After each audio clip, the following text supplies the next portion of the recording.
du jambon, de l'œuf, c'est super.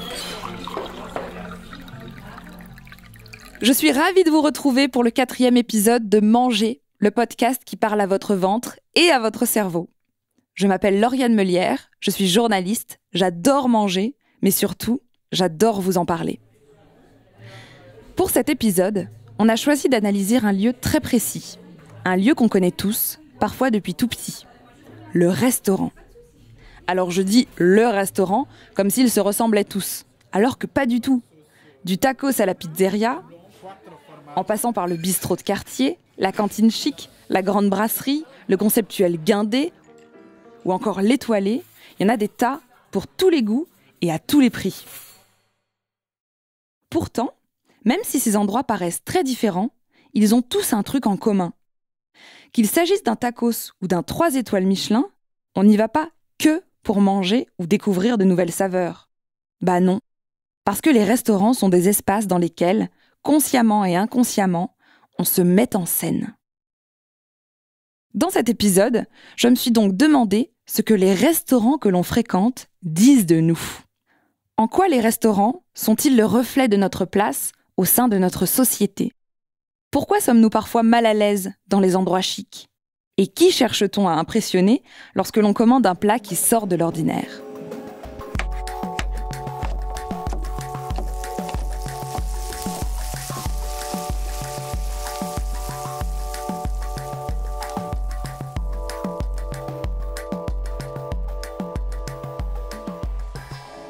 Pour répondre à ces questions, j'ai rencontré la sociologue et maîtresse de conférences Frédérique Giraud, à Villeurbanne, près de Lyon.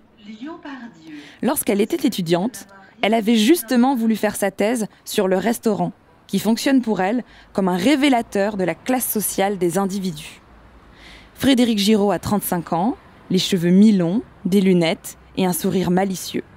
Elle est venue pile à l'heure, en trottinette. Nous nous sommes assises au Riz, un centre culturel qui nous a gentiment accueillis, et nous avons parlé. Qu'est-ce que ça représente pour vous socialement de manger à l'extérieur ? Parce que là, dans les exemples que vous donnez, souvent on a l'impression qu'on est entouré par quelqu'un. On va manger avec son conjoint ou son compagnon, on va manger avec ses amis, on va manger avec ses collègues. C'est un espace social. Alors le restaurant, oui, est bien sûr un espace social, c'est un espace, je dirais, socialement situé. C'est-à-dire que déjà, suivant son appartenance sociale, suivant qu'on est un homme ou une femme, suivant qu'on est plutôt un cadre ou plutôt un employé ou un ouvrier, on n'ira pas dans le même restaurant. Donc socialement situé parce que les individus ne vont pas aimer les mêmes restaurants, n'auront pas le même goût pour les mêmes cuisines. Ensuite, socialement situé au sens où même si on va dans le même restaurant, suivant qu'on est un ouvrier ou un cadre, ce qui est déjà rare d'un point de vue statistique, on n'y commandera pas la même chose et puis on ne le mangera pas de la même manière. Donc c'est à la fois ce qu'on mange et comment on le mange qui est social lorsqu'on va au restaurant. En fait, ça situe socialement la personne que l'on est. Et ça veut dire donc que les endroits où l'on va manger racontent quelque chose de nous. Oui, bien sûr, les endroits parlent de nous et on peut parler de ces endroits aussi pour se placer socialement, pour se distinguer. Si on est un cadre dynamique et qu'on dit, par exemple, pour les 18 ans de ma fille, je vais t'offrir Bocuse, c'est aussi une manière d'affirmer l'importance de fêter ses 18 ans pour la jeune fille, pour les parents de cette jeune fille, mais c'est aussi une marque d'appartenance sociale. Aller chez Bocuse, c'est évidemment pas aller dans le vietnamien du coin ou aller au McDo, encore moins. C'est vraiment signe qu'on marque son appartenance économique, son pouvoir économique par cette capacité à s'offrir un Bocuse, par exemple. Quand Frédérique Giraud parle du restaurant comme d'un espace socialement situé, elle nous fait comprendre que notre milieu social influe sur le choix du restaurant dans lequel on va vouloir aller. Et qu'une fois installé, ce que l'on va commander et la façon dont on va le manger va former le portrait en creux de la personne que nous sommes ou que nous souhaitons montrer. Il m'arrive, par exemple, assez souvent, d'avoir envie de tester un restaurant uniquement parce que les gens que j'y ai vus me plaisent. Je passe, je vois des gens rire, que j'estime habillés avec goût, de mon âge, qui me ressemblent, qui passent un bon moment. Je n'ai encore rien vu de la carte et pourtant, je veux en être. Ça m'est d'ailleurs arrivé dernièrement avec un restaurant qui venait d'ouvrir dans ma rue. Je rentrais chez moi, J'ai regardé à travers la vitre et je l'ai tout de suite mis sur ma wishlist, sans même regarder le menu. Alors que des restos près de chez moi, il y en a plein. Pour mieux comprendre en quoi le restaurant nous situe socialement, Frédéric Giraud m'a expliqué une théorie développée en 1956 par le sociologue et linguiste nord-américain Erving Goffman. Dans son ouvrage « La représentation de soi », Goffman envisage la vie sociale comme une scène de théâtre, avec ses acteurs, nous, son public, les autres, et ses coulisses, les endroits où l'on répète. Une manière de voir les choses qui, selon Frédéric Giraud, résume bien la façon dont on se comporte quand on choisit d'aller dans un restaurant.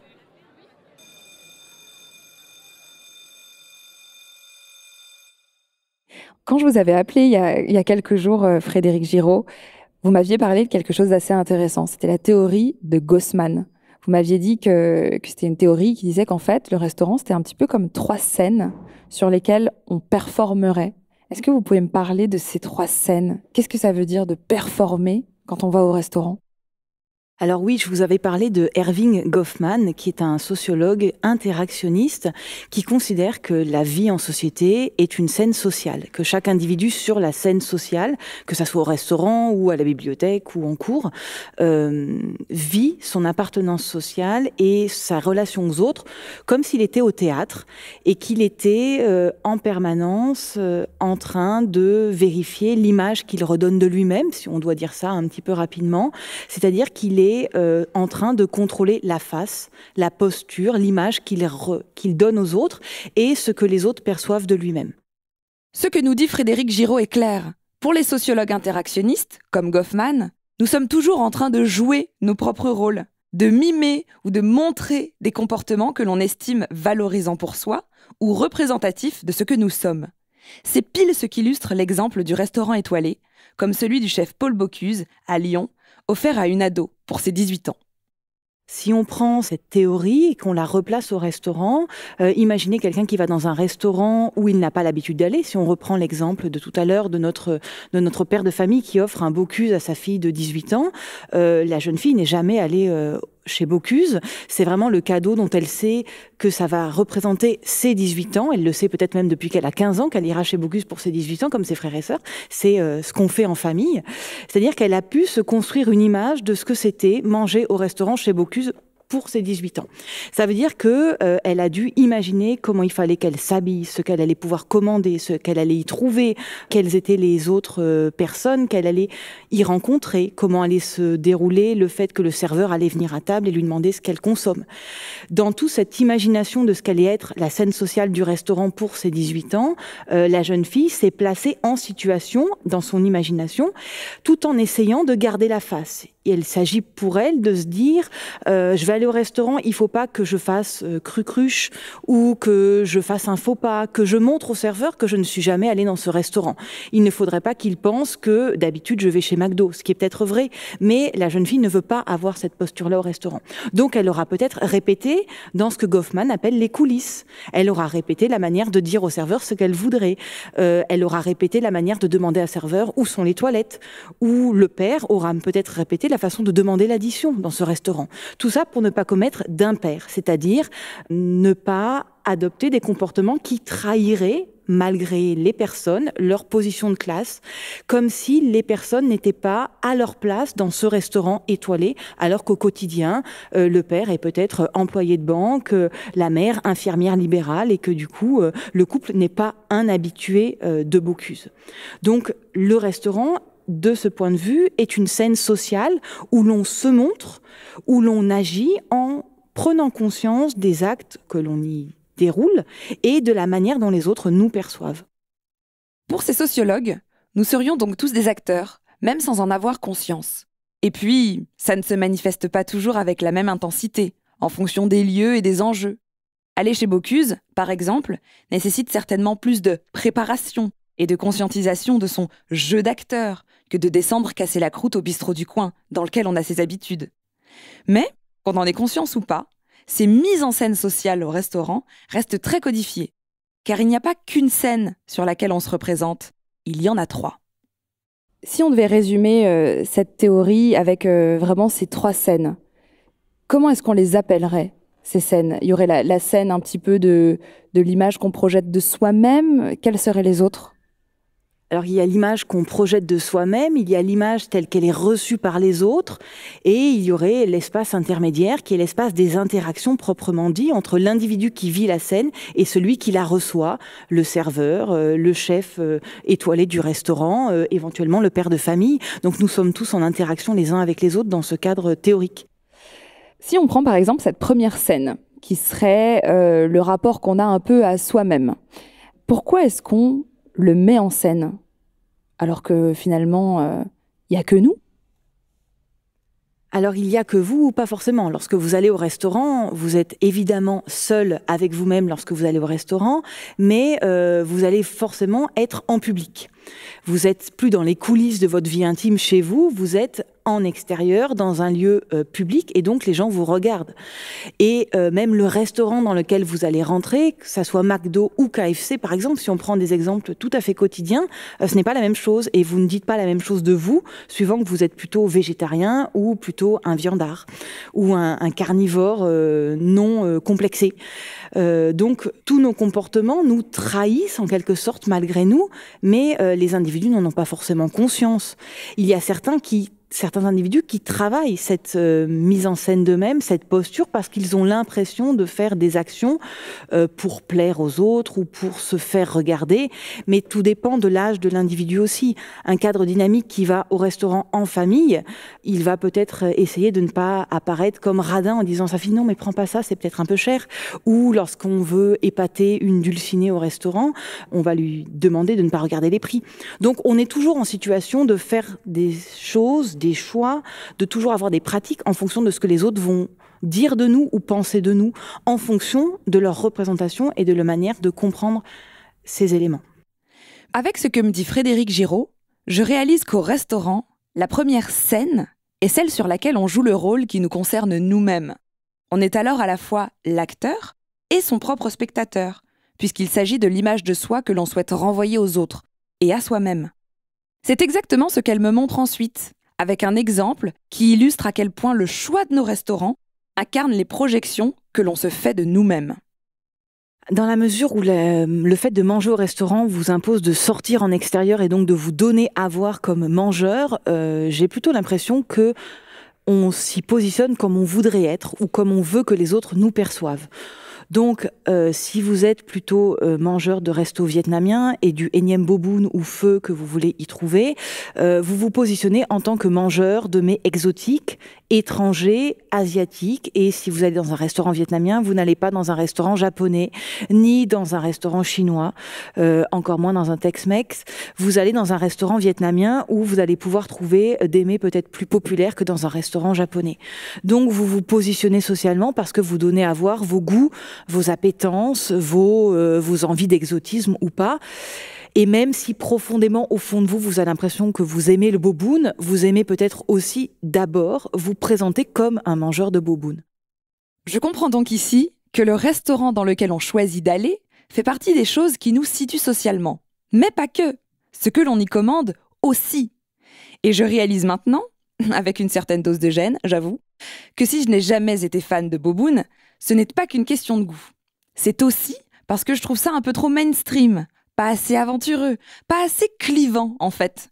Des nouilles de riz, un nem et de la sauce sucrée, bof, ça me fait pas voyager très loin. Non, quand je vais manger vietnamien, j'ai plutôt tendance à commander les plats de tripes, les viscères fermentés, la queue de bœuf, et même une fois, la soupe au sang. Ah si, je vous jure. Grâce à Frédéric Giraud, je sais donc désormais que ces plats, étranges pour certains palais occidentaux, sont un moyen de me prouver à moi-même, sur cette fameuse première scène de Goffman, que je suis une risque-tout de la food, et que je n'ai peur, littéralement, de rien. C'est-à-dire qu'une fois que vous êtes dans un restaurant vietnamien, vous avez toutes sortes de plats qui vous sont proposés. Soit vous n'êtes pas un consommateur habituel des restaurants vietnamiens et du coup vous allez y trouver et y choisir ce que vous pensez être un plat vietnamien. Donc vous allez choisir des nems parce que vous connaissez les nems, parce qu'on en vend chez Franprix, on en vend chez Casino. Donc c'est un produit grand public de consommation naturelle. Mais vous ne savez peut-être pas manger les nems comme un Vietnamien ou comme on y mange les nems dans ce restaurant. Donc les types de plats que vous allez choisir disent aussi votre connaissance du lieu ou votre connaissance des codes culturels exotiques de ce type d'alimentation. Dans un restaurant vietnamien, typiquement, si vous prenez une soupe au pied de cochon, vous faites un choix qui va vous confronter à de l'exotisme culinaire beaucoup plus qu'un bouboune qui reste un plat de pâtes sautées au bœuf ou au poulet ou aux crevettes avec quelques cacahuètes. C'est un plat qui est beaucoup plus dérangeant compte tenu de nos appartenances culturelles occidentales, qui va vous bouleverser culinairement si vous n'avez pas l'habitude de manger ce plat. Donc faire des choix au sein d'une carte lorsque vous êtes dans un restaurant donné, c'est encore une fois un approfondissement du choix social et de votre positionnement social. Soit vous êtes un partisan de l'exotisme et vous allez jusqu'au bout, soit vous êtes plutôt un partisan du paraître social, on va dire ça un peu rapidement, et du coup vous allez dans un restaurant vietnamien, mais vous ne voulez pas prendre de risques, et du coup vous êtes plutôt pâtés impériaux, boboune et perles de coco.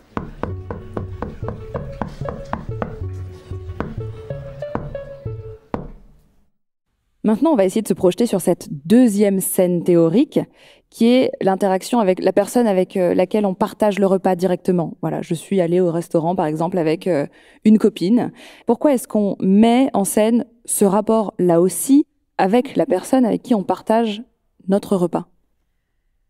Alors, nos habitudes alimentaires, nos comportements culinaires disent beaucoup de nous. Ils révèlent notre appartenance sociale. Nos goûts sont socialement situés. Évidemment, nos goûts culinaires le sont tout autant que nos goûts culturels ou vestimentaires. Donc lorsque vous êtes au restaurant avec une copine, suivant que vous la connaissez plus ou moins dans le temps, vous allez révéler un peu de votre appartenance sociale à cette personne. Elle va pouvoir révéler par exemple que vous êtes plutôt végétarien ou carnivore, radin ou pas, suivant ce que vous allez choisir. Ou en tout cas, la personne va avoir une interprétation de vos choix. Ensuite, la manière dont vous allez manger, aussi la manière dont vous allez apprécier les plats, dont vous allez les goûter, est-ce que vous allez être goulu lorsque vous allez avaler, est-ce que vous allez bien mâcher, permettent de révéler aussi qui vous êtes en tant que personne qui mange, en tant que personne qui a un comportement privé en public.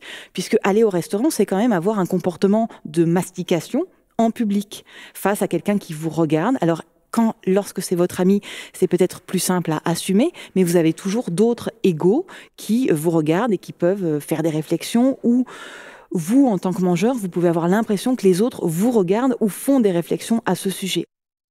Cette histoire de comportements alimentaires et culinaires qui s'adaptent en fonction des personnes que l'on a en face de soi, moi, ça me rappelle quelque chose. Il y a quelques semaines, j'avais rendez-vous avec une militante écologiste dans un restaurant libanais. On se voyait pour développer un projet commun. Elle est végane. Moi, je suis carnivore, en transition, sensible à la cause environnementale et très à l'aise avec mes convictions. Pourtant, quand le serveur est arrivé et qu'elle a demandé une assiette végane, j'ai paniqué. Bah ouais, parce que moi, à la base, je voulais les brochettes de poulet. Du coup, pour ne pas donner l'impression que mes engagements écologiques n'avaient pas de valeur ou n'étaient pas aussi authentiques que les siens, j'ai changé d'avis en un quart de seconde et j'ai demandé, avec un grand sourire, une assiette de taboulé, des falafels et un houmous. Avec ce que dit Frédéric Giraud, je peux désormais décrypter ce revirement de situation. Je ne voulais pas laisser l'opportunité à mon rendez-vous d'interpréter négativement mon choix. Alors j'ai pas pris de risque et j'ai joué une petite comédie. Est-ce que c'est possible que la personne en face de nous, au restaurant, se rende compte qu'on est en train d'adapter notre comportement ? Et que du coup, peut-être, ça manque d'authenticité ou qu'on ait l'impression d'être vraiment, beaucoup un acteur, d'être démasqué dans ce, pas mimétisme, mais dans cette adaptation de notre comportement, de notre manière de nous tenir. Est-ce que ça arrive ? Alors, tous nos comportements en société sont acquis, il n'y a rien de naturel. Les manières de manger sont du même acabit, c'est-à-dire que ce n'est pas inné de tenir une cuillère, une fourchette. Du coup, ce n'est pas inné non plus de manger au restaurant, dans tel ou tel type de restaurant ou tel plat. Effectivement, lorsque vous allez vous retrouver face à quelqu'un et que vous ne savez pas comment manger le carpaccio de Saint-Jacques ou ce genre de choses, que vous vous trompez de couvert, la personne en face de vous peut s'en rendre compte. Mais si c'est une personne qui tient à vous, socialement, elle va pas vous faire remarquer cet impair. Par contre, le serveur qui vous regarde de loin peut vous faire comprendre que oui, vous vous êtes trompé ou que vous avez fait le mauvais choix de vin pour accompagner votre blanquette de poulet, par exemple, ou je ne sais quoi. C'est justement pour éviter au maximum cette violence symbolique qu'on essaye d'aller dans des endroits qui nous correspondent, ou en tout cas on a l'impression d'être accepté, on a l'impression d'être légitime. Oui, il est beaucoup plus confortable et naturel pour chacun des individus d'aller dans des restaurants où on a ses habitudes, où en tout cas on a l'impression de retrouver des mêmes sociaux que soi, des individus qui nous ressemblent et vis-à-vis desquels on a peu de chances du coup de commettre des impairs, des bourdes de classe, c'est-à-dire vraiment se tromper de couvert, n'avoir pas compris qu'il fallait prendre du vin dans ce restaurant et qu'on ne pouvait pas se contenter de prendre juste le plat du jour et puis c'est tout, où on va vous faire comprendre que quand même pas un café, où vous allez quand même pas prendre le café gourmand à 23h, il faudrait partir. Donc aller dans des restaurants que l'on connaît, avec des gens que l'on connaît, c'est aussi se mettre à l'abri de ces tracas du quotidien, mais des tracas qui sont socialement situés. Ce qu'il faut comprendre, c'est que si la première scène ne concernait que nous, la deuxième inclut les personnes que l'on a en face de nous, celles qui partagent notre table et donc notre repas, celles qui peuvent nous juger aussi. C'est pour ça qu'on met un soin tout particulier, en fonction des occasions, à choisir le restaurant, puis sa tenue, puis ce qu'on y mangera, à quelle heure, avec qui et en buvant quoi. Tout un tas d'éléments qui permettent aux autres de définir, parfois même sans en avoir conscience eux-mêmes, la personne que vous êtes. Mais à part vous et la personne qui partage votre table, d'autres personnes sont susceptibles de vous observer, elles aussi. Le serveur, le barman, les autres clients. Et comme me l'explique Frédéric Giraud, ces derniers sont loin d'être des figurants, au contraire, car ce sont eux qui plantent même le décor d'une troisième scène.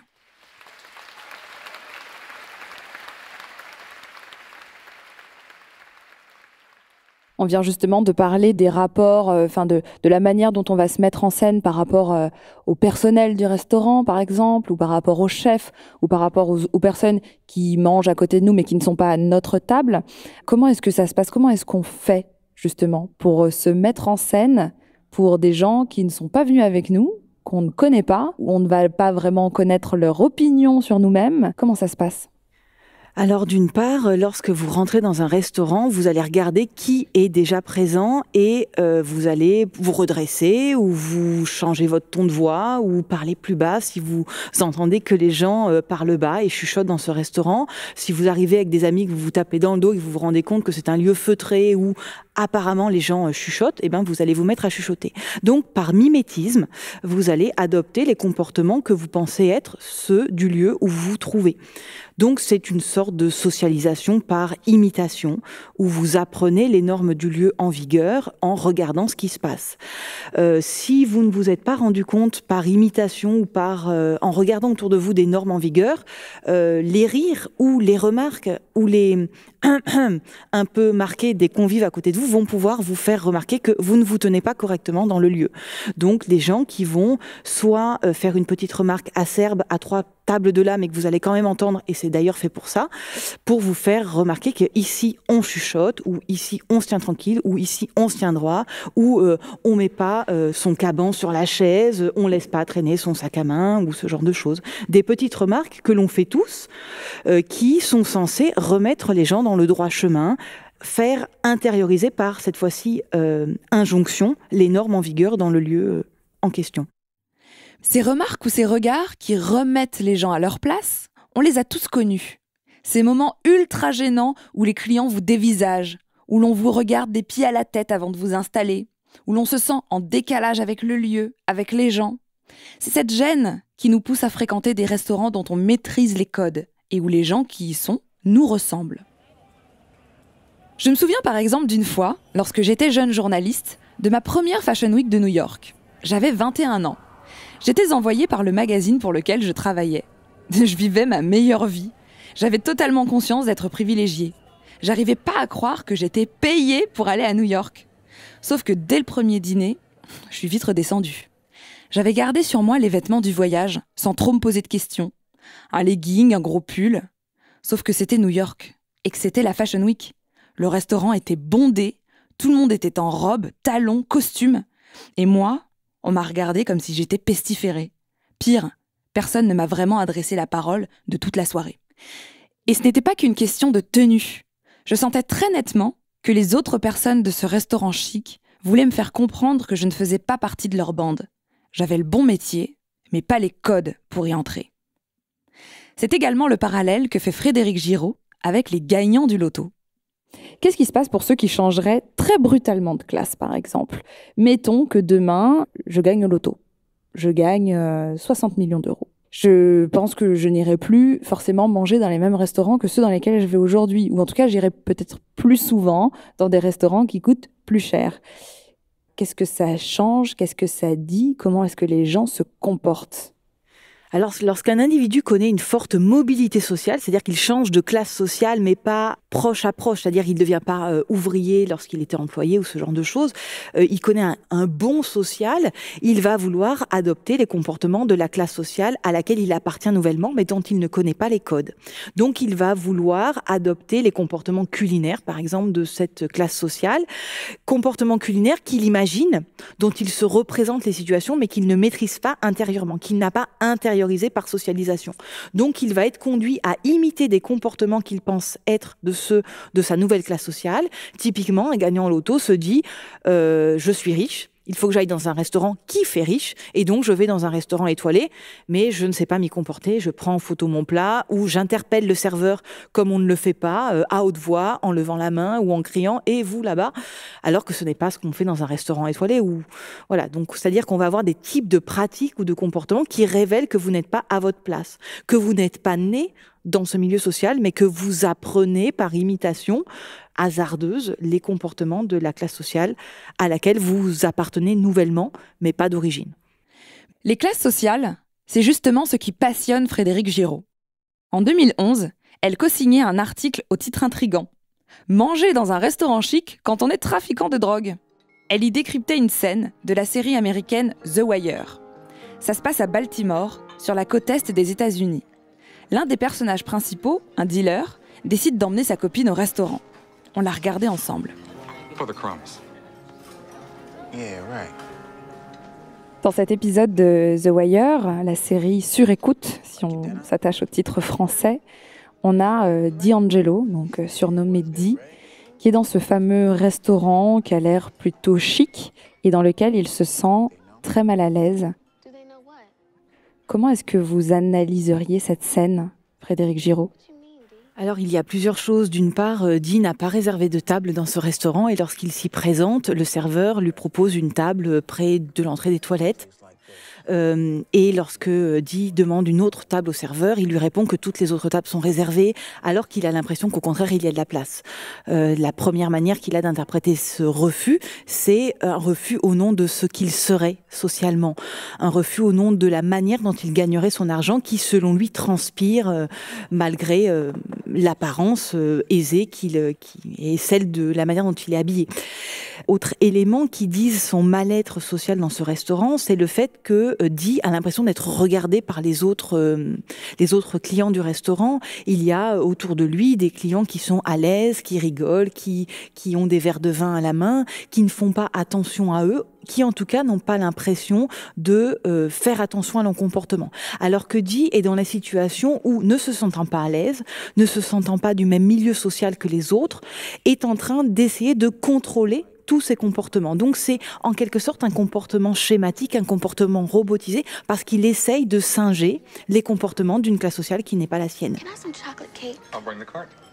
Et on a une scène à un moment donné qui est symptomatique de cela, c'est la scène des desserts, c'est-à-dire que le serveur arrive avec un chariot de desserts lui présentant une tarte au chocolat, un fondant, plein de choses, des cheesecakes, et sachant que sa petite amie aime beaucoup les gâteaux au chocolat, Di se précipite, prend la part de gâteau et la donne à sa petite amie devant le regard un peu horrifié du serveur qui lui fait comprendre que non, là ce sont juste des parts factices de gâteaux pour montrer au client ce qu'il pourrait commander.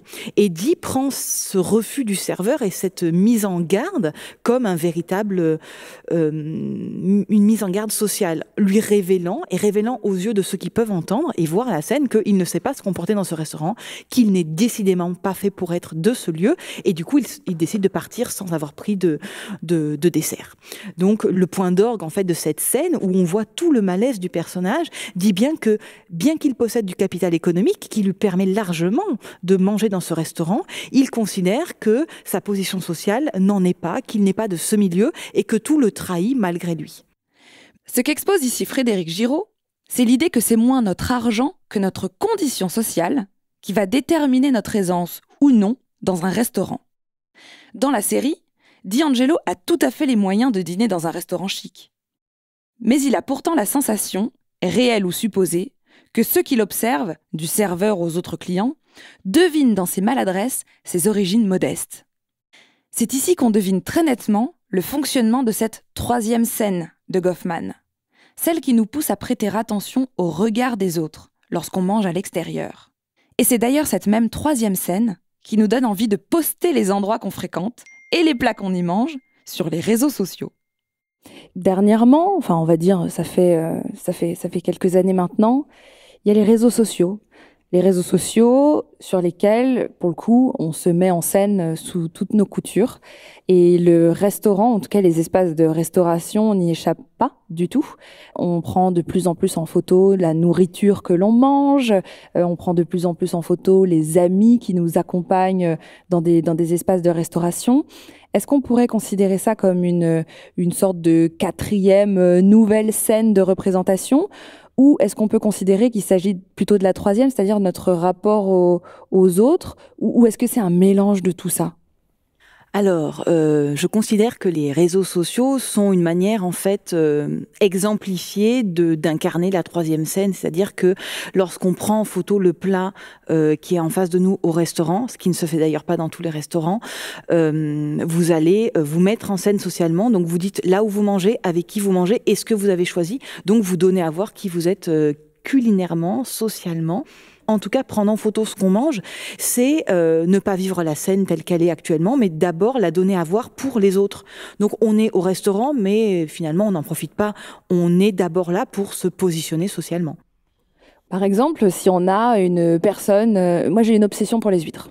Mais alors une obsession, c'est presque malsain à ce stade, je le confesse, j'adore ça, j'ai même inventé un hashtag qui s'appelle « Au jour d'huîtres » pour montrer que j'en mange presque tous les jours. Est-ce que ça fait de moi quelqu'un qui se met en scène pour montrer que j'aime quelque chose d'un peu bizarre, que j'en mange souvent? Parce que l'huître, si on réfléchit bien, c'est quand même quelque chose qui est un peu réservé aux fêtes. C'est un produit qu'on peut considérer de luxe, même si on en trouve des très abordables maintenant. Qu'est-ce que ça dit de moi, cette histoire d'huître que je poste en photo tout le temps? J'ai peur de la réponse. Alors, effectivement, c'est une manière de se positionner socialement. C'est-à-dire que manger des huîtres, c'est normalement réservé, comme vous le disiez, aux jours de fête. C'est-à-dire, c'est Noël, c'est le réveillon, ou c'est le mariage, ou les 18 ans. Mais c'est pas quelque chose du quotidien. C'est comme si quelqu'un affichait tout le temps sur Twitter qu'il buvait du champagne en mangeant des pâtes. Donc, c'est donner une place quotidienne à un aliment d'exception. Donc, c'est se positionner comme appartenant à ceux qui ont du pouvoir économique, de s'acheter des huîtres, de les manger et de les goûter, parce que goûter des huîtres et savoir les manger, ce n'est pas donné à tout le monde. Donc c'est une manière de se situer socialement, mais pas seulement pour soi, c'est aussi une manière de donner aux autres la conscience qu'on se situe socialement. Si manger, c'est se situer socialement, c'est donc aussi se donner à voir au monde. Et si l'argent entre en jeu, ça ne fait pas tout. Frédéric Giraud, comment est-ce qu'on explique qu'on retrouve plus de fast-food dans les milieux populaires et plus de bistrots dans les quartiers réputés comme étant aisés pour des prix qui sont parfois similaires? Parfois, aller au KFC ou au kebab, ça coûte 10, 12, 13, 14, 15 euros, ce qui est à peu près le prix d'un plat du jour dans un restaurant. Nos comportements alimentaires, nos pratiques culinaires à l'extérieur ne sont pas dictés par l'argent. Ce n'est pas du pouvoir économique qui se dit, mais ce sont des goûts, des comportements socialement situés. Aller au KFC ou manger un plat du jour au bistrot, c'est le même prix. Ça veut bien dire qu'avec le même pouvoir économique, avec le même comportement budgétaire, on se nourrit, mais on se nourrit différemment. C'est-à-dire qu'on dépense la même somme pour manger des choses qui ne se ressemblent pas. Les individus n'ont pas les mêmes goûts sociaux. Une personne qui va au bistrot n'aurait en aucun cas l'envie d'aller manger dans un McDo ou un KFC, et inversement, une personne qui va au KFC ne se sentirait pas à l'aise dans un bistrot ou n'a pas envie d'aller manger au bistrot. On n'y mange pas de la même manière, on y mange plus dans les codes, plus dans les formes dans un bistrot que au KFC ou au McDo où on peut plus parler fort, regarder son téléphone, on n'est pas dans les mêmes valeurs, les mêmes mises en scène de soi, les mêmes positionnements sociaux.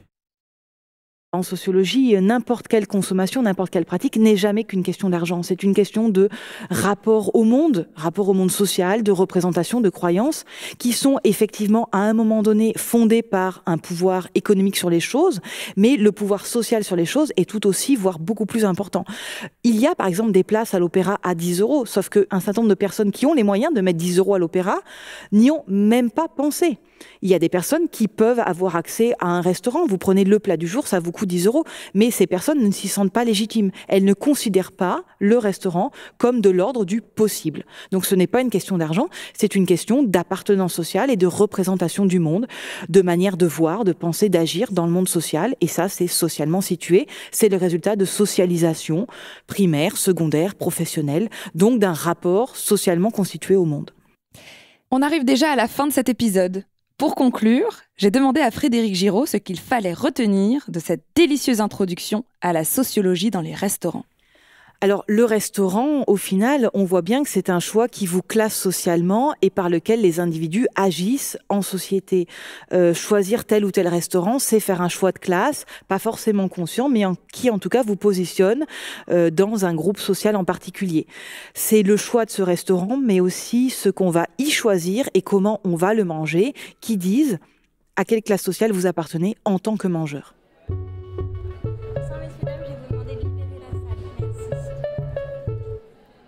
Ce que je retiens, c'est que le restaurant révèle ce que l'on est et ce que l'on veut être. Par exemple, moi, j'ai tendance à privilégier les lieux et les plats atypiques. Ça, c'est ma première scène. C'est moi qui me regarde et qui me conforte dans l'idée que je suis différente. Une fois installée, selon que je suis avec une copine ou à un déjeuner pro, je ne vais pas choisir les mêmes plats et je ne vais pas les manger de la même manière. En face d'une amie, j'attrape les pilons de poulet avec les mains. Si c'est un rendez-vous pro, je suis plus mesurée, j'évite les trucs qui font postillonner. Ça, c'est ma deuxième scène, qui symbolise les interactions de la table. Et puis quand je commande, je montre que je connais les ingrédients, que je sais déjà où sont les toilettes, et donc que j'ai l'habitude d'être là. C'est ma troisième scène, celle sur laquelle j'assois ma légitimité en montrant à tous les autres que je suis à ma place.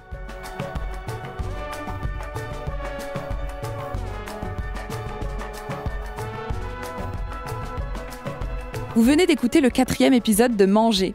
Merci beaucoup au RIS de Villeurbanne de nous avoir accueillis. Depuis le 7 novembre et jusqu'au 26 septembre 2020, leur programmation est dédiée à l'alimentation avec une exposition intitulée « Résultats des courses ». Si vous êtes dans le coin, on vous encourage à y aller. Maintenant, j'ai hâte de savoir comment vous analysez vos choix de resto et de plats. Vous pouvez nous raconter tout ça sur Facebook, Twitter et Instagram @manger-podcast. Et n'hésitez pas à m'écrire aussi @Lauriane avec 2 N, M-E. Vous pouvez écouter Manger sur iTunes, SoundCloud, YouTube, Google Podcast et toutes vos applications de podcast préférées. On compte sur vous pour nous laisser vos commentaires, vos remarques et plein d'étoiles. Manger est un podcast de Louis Média, réalisé par Léa Chevrier, mixé par Tristan Mazir. La musique est de Jean Thévenin. À la production de cet épisode, Maureen Wilson avec Mélissa Bounois. Wendy Leneillon a aidé au montage et les magnifiques illustrations sont de Marie Gu. Je vous salue!